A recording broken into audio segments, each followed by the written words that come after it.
Hey guys, it's Matthew Lippert back here again.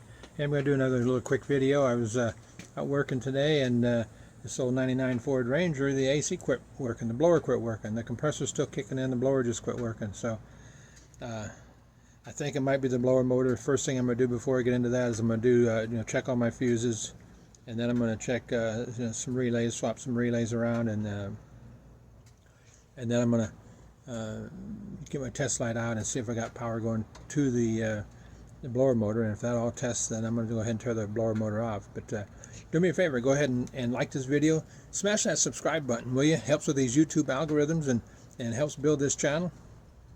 As of this date, we're getting close to 500 subscribers. I want to get this thing, just continue to build this thing, so appreciate that help. It does a lot for us here.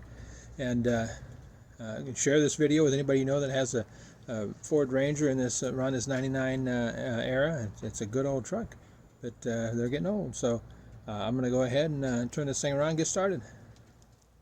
I've got my test light here. I'm going to see if this thing has power. I'm trying to do this one-handed.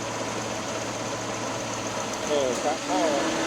So it must be something inside of the blower motor. Go ahead and shut this off and we'll get started with the blower motor. Here's that old pretty red Ranger.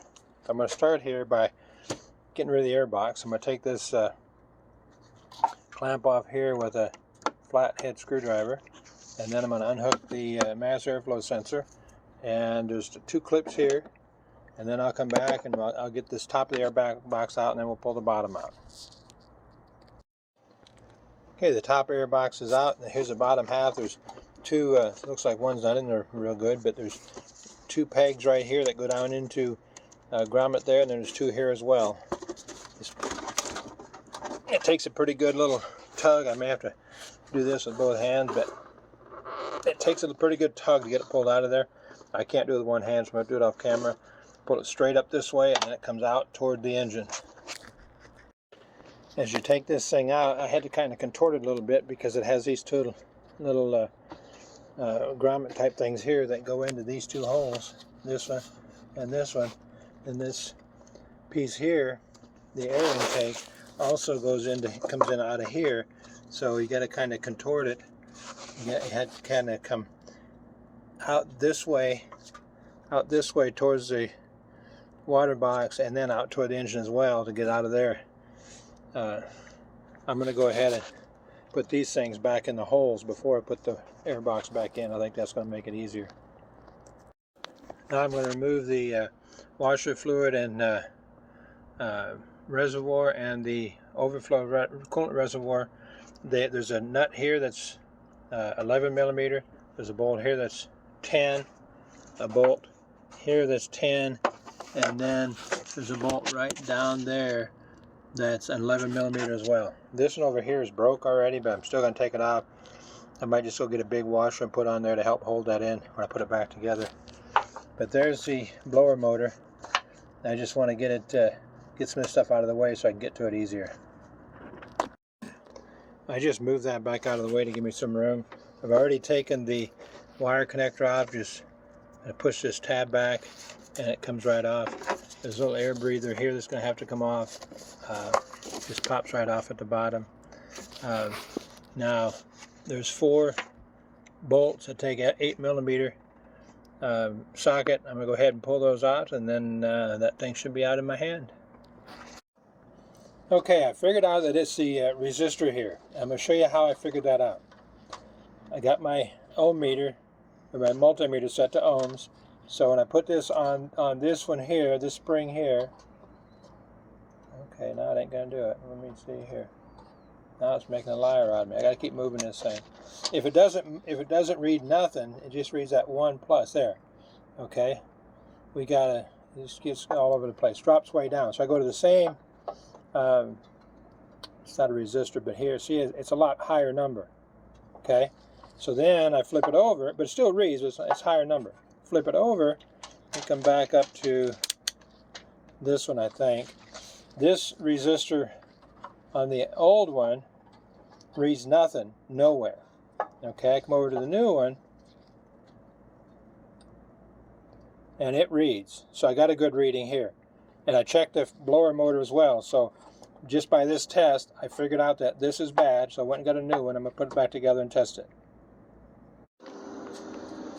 Alright, I forgot to do a final video on this thing last night, but I do got this thing working. You should be able to hear that blower motor working now.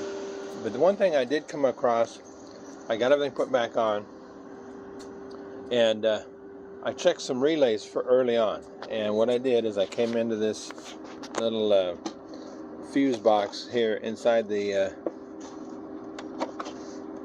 cabin. Alright, there's a trick to this thing. I figured it out last night. I can't figure it out here. I'm trying to do it with one hand. Let me get this thing open here. Okay, I got that thing open. I had to pull this tab up here like that, and you know, as I've gotten older, I'm just not as strong as I used to be. But there's a relay back here that is for the blower motor. So the way I test the relays is I took these two relays and flipped them. The exact same relay. I took them and flipped them. Okay, blower motor didn't work, so I just left them like that. Well, I got everything put back together, and blower motor worked. Once I got the resistor, everything else on the other side, blower motor worked, but the truck wouldn't start. I'm like, oh crap. So I came in here and I flipped these two back, but then the truck started, but the blower motor wouldn't work. So I had a combination of the resistor over there by the next to the blower motor and this relay both fried, and that was kind of my intermittent issues, and eventually they both just quit. And but anyway, that's what it was. So that's something you want to check too, these relays. I just went online, I googled you know, the fuse layout, fuse diagram for a 1999 Ford Ranger, got up, and then I figured out where all these things were. You know, I had a fuse here, I checked it, you know, and check all those things first, make sure there's not a fuse blown. But anyway, now it's working, and I got cold AC again. Thank you for watching. I hope this video helped somebody. Like I say, if you know somebody that has a 1999 in that era for a Ford Ranger, or you have one, hope these videos help you. Share this thing, like this video, hit that subscribe button, and let's build this thing. Thanks for watching, and hope to see you soon.